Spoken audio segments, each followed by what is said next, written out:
Hi there everyone, I hope you're having a great day today. My name is Frank, and in this video, since I just got my 5th credit card in the mail yesterday, I thought it would be a good time to just break down every single credit card in my wallet. So I'll be going over their benefits, whether I would recommend them or not, why I got them in the first place, and at the end of the video, I'm going to be giving you guys 2 excellent resources that I personally use when researching credit cards and deciding what credit card to get next.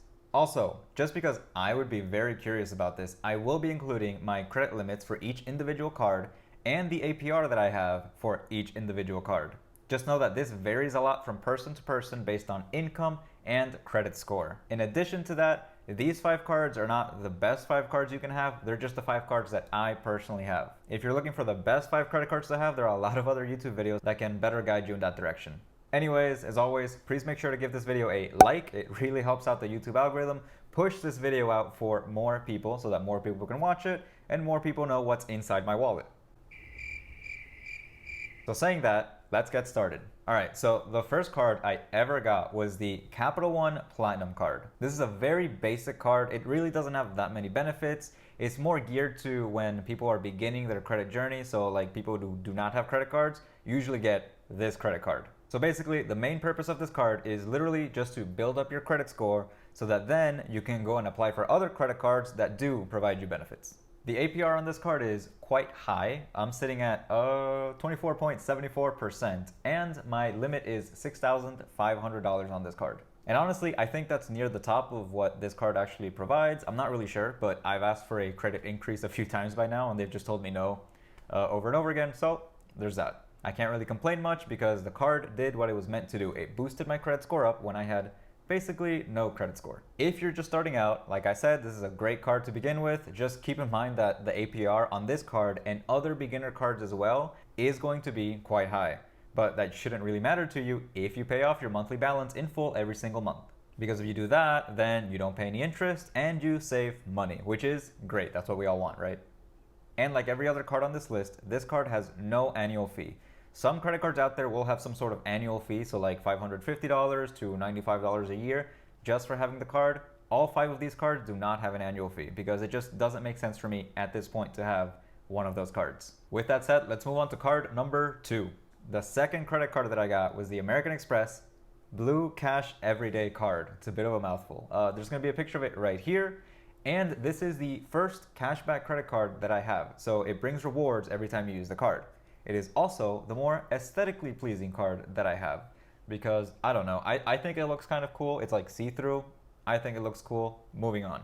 This card will give you 3% cash back in supermarkets up to $6,000. Then it will give you 2% cash back on gas stations and select department stores. And finally, it will give you 1% cash back on literally everything else. And I just wanted to mention that it does have a nice sign-up bonus right now. So if you apply and you're accepted for this card and you spend more than $1,000 within the first 3 months of owning this card, they will give you $200 in statement credit. Also, they will give you 0% APR or interest on that card for the first 15 months, which is, it's a nice perk to have. So you don't pay any interest if you do have a running balance on the card. Personally, my current APR for this card is 28.99%. And my limit is actually the highest limit of all of my cards at $19,000.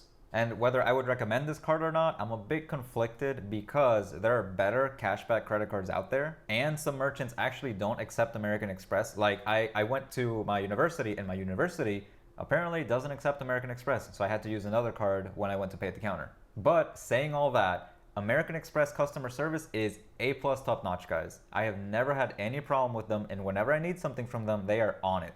Like, it is the best customer service out of every single card I've had. Finally, if you do get this card, ideally, it should be used for supermarket purchases because, like I said, you get 3% cash back on those purchases, and we want to maximize our cash back as much as we can.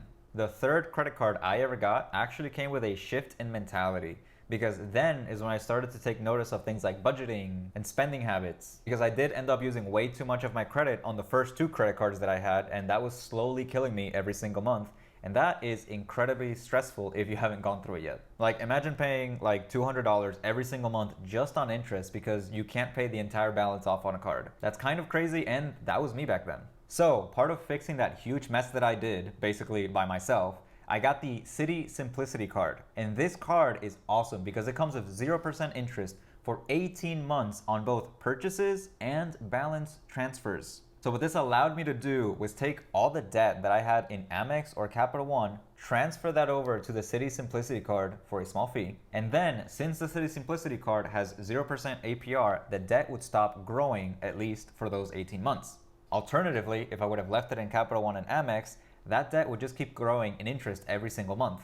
So this card was a very nice way to just slow down that debt growth and be able to better take care of it at my own pace. What I did after transferring over some of the debt, because it was too much to transfer all of it, was then pay down the Amex and Capital One cards in full, and then I eliminated anything that was left over on the Citi card, and since that moment I have had no running balance on any credit cards for any month. Because returning to that state where the interest rate is actually just costing you more than maybe even like $10 a month is just a nightmare to me, honestly. It really, really stresses me out. And do understand that balance transfers actually do cost you a certain percentage of how much you're transferring. So if you're listening to the story and thinking, oh wow, this would be great for me, make sure you do the math before you dedicate yourself to doing that balance transfer, because it might not be worth it for you, while it was worth it to me at the time.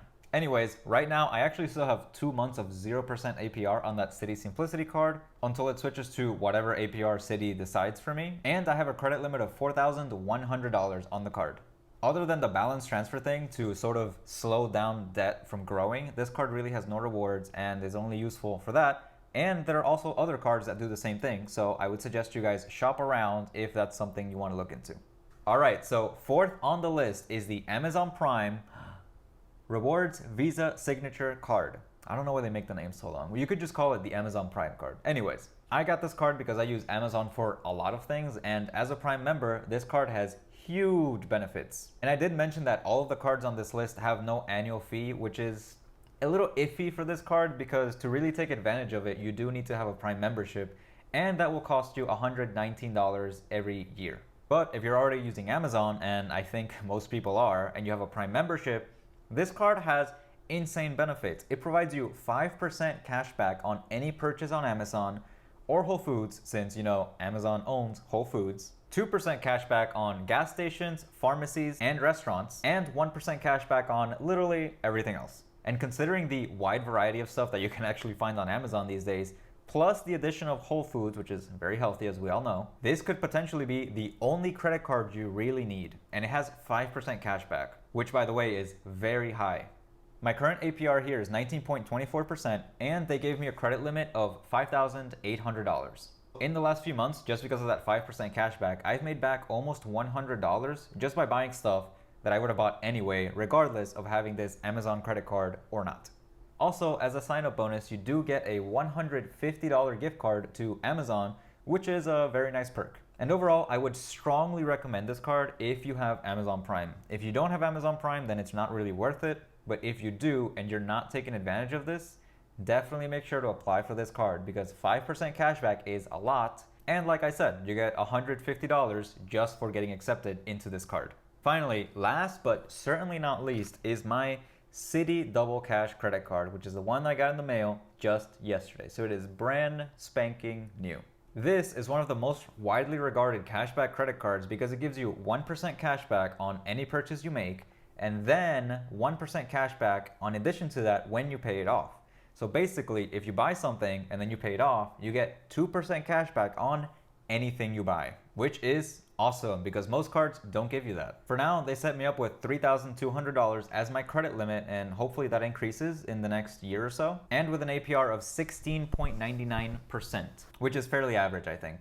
And like I said, I got it yesterday. I've yet to actually use it, but just from looking at the benefits, 2% cashback on quite literally everything, because I pay my balance in full every single month, is definitely a big perk of this card. They don't really have any sign-up bonuses, which might be a downside, but they do provide 0% APR for 18 months on any balance transfers to this card, which is something at least. But anyways, like I said, this is a very highly regarded credit card for cashback, and I really like the Citi app, so there's that as well. Overall, if you add up all of the credit that I have, that adds up to $38,600, which to me it's a lot of money, but I'm sure to some people it's not that much money. Regardless, I just want to emphasize that that doesn't mean I have $38,600.